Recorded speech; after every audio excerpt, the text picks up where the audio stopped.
Alhamdulillah wassalatu wassalamu ala Rasulillah nabiyina Muhammadin wa alihi wa sahbihi wa man walah. Asyhadu an la ilaha illallah wahdahu la syarikalah wa asyhadu anna Muhammadan abduhu wa rasuluhu wa ba'd.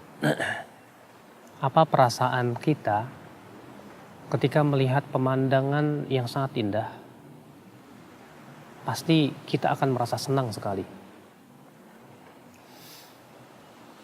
Kita ketika melihat pemandangan di pantai yang begitu sangat subhanallah menunjukkan akan keindahan ciptaan Allah Subhanahu wa taala, pasti hati kita akan suka. Kita merasa betah dengannya. Dan memang salah satu sebab munculnya cinta adalah keindahan fisik.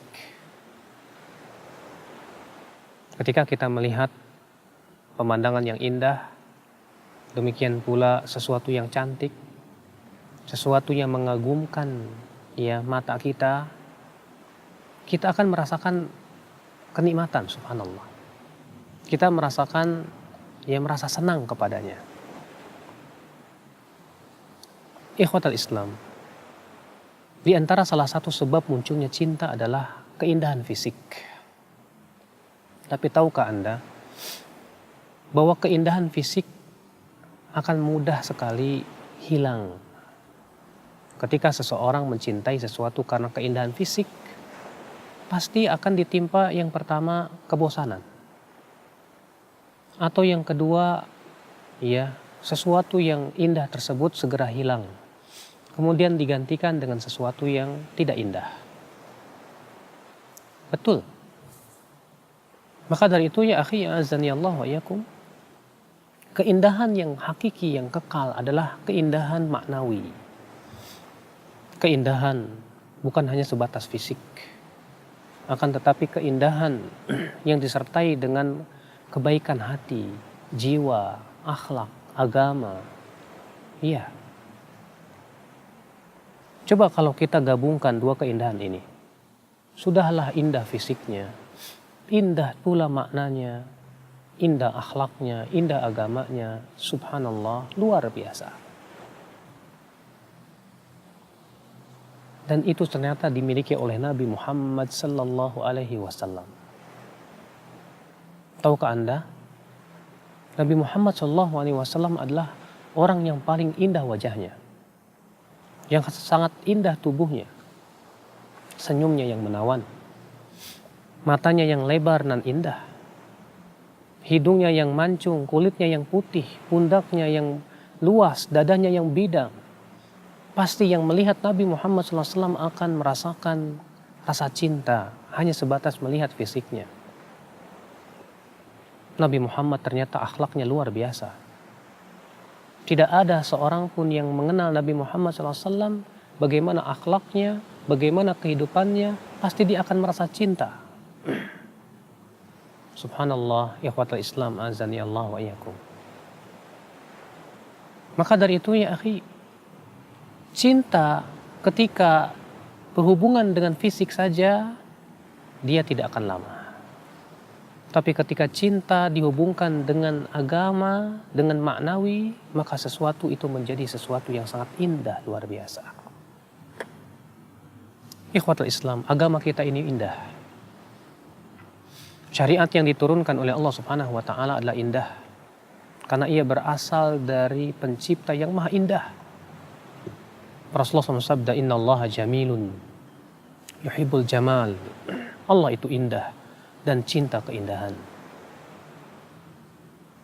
Maka Rasulullah SAW yang diberikan oleh Allah fisik yang indah, akhlak yang indah, membawa syariat yang sangat indah sekali. Disyariatkan kita sholat untuk bermunajat kepada Allah, membeningkan hati. Dianjurkan kita untuk berakhlakul karimah, berbuat baik kepada manusia. Dijadikan kita agar kita tidak menjadi orang yang pelit namun dermawan, agar senantiasa memperhatikan orang-orang miskin. Diperintahkan kita untuk senantiasa menghormati tetangga, dan bahwasanya menyakiti tetangga itu adalah sesuatu dosa besar yang bahkan bisa menghilangkan kebaikan-kebaikan kita. Makanya subhanallah ikhwatul Islam azani Allah wa iyyakum. Siapa yang mengatakan bahwasanya saya tidak mencintai Rasulullah SAW? Kalau dia mengenal Rasulullah SAW dengan sebenar-benarnya pengenalan, bagaimana keindahan fisiknya, keindahan akhlaknya, keindahan agamanya, syariatnya, dia akan betul-betul mencintai Rasulullah Sallallahu Alaihi Wasallam. Namun, apakah cinta itu hanya sebatas di lisan? Kalau sebatas di lisan, cinta gombal namanya. Hanya sebatas berkata, saya cinta Rasulullah, saya cinta Allah. Tapi kita ternyata tidak mencintai syariatnya. Ternyata kita tidak merasakan keindahan syariatnya di dalam dada-dada kita. Ketika kita diperintahkan sholat, kita melakukan sholat tapi hati kita terbang entah kemana. Bahkan mungkin kita berkeinginan untuk segera selesai dari sholat. Sehingga kita tidak merasakan bagaimana indahnya sholat. Ketika kita berpuasa Ramadan, kita berharap agar puasa itu segera selesai. Tidak lagi merasakan keindahan puasa dan ibadah kepada Allah. Ketika kita diperintahkan oleh Allah untuk sedekah dan zakat, kita lakukan itu karena keterpaksaan. Tidak lagi kita merasakan keindahan bagaimana manfaat sedekah yang dirasakan. Tapi lisannya berucap, saya cinta. Saya katakan cinta gombal kamu tuh. Karena cinta butuh pengorbanan ya. Cinta itu harus ada pengorbanan pada diri kita untuk menjalankan perintah Allah, menjauhi larangannya. Coba lihat pemandangan yang indah ini dan pikirkan baik-baik. Kalau Allah mampu menciptakan pemandangan yang begitu indah, bukankah menunjukkan bahwa Allah Maha Indah dan syariatnya indah? Dan tidak mungkin Allah menzalimi hambanya, betul? Nah, demikian pula Rasulullah SAW sangat sayang kepada umatnya. Rasulullah SAW membawa kepada kita sebuah peraturan yang sangat indah untuk kehidupan manusia. Maka akal Islam berarti cinta butuh kepada konsekuensi. Allah Ta'ala berfirman, "Qul in kuntum tuhibbunallah fattabi'uni yuhibbukumullah wa yaghfir lakum dzunubakum." Katakan, jika kalian memang mencintai Allah, maka ikuti aku. Siapa itu Rasulullah? Niscaya Allah akan mencintai kalian dan mengampuni dosa-dosa kalian. Taib, saya cinta Rasul. Apakah mencintai Rasul hanya sebatas dengan bernyanyi-nyanyi, mendendangkan tentang cinta ia kepada Rasulullah? Tidak. Tapi hakikat cinta Rasul adalah kita ittiba'u Rasulillah salawatullahi alaihi wasallam. Mengikuti sunnah Rasul, mengikuti perintah Rasul sallallahu alaihi wasallam, lalu merasakan keindahannya dan kedamaiannya ketika kita mengikuti sunnah Rasulullah sallallahu alaihi wasallam.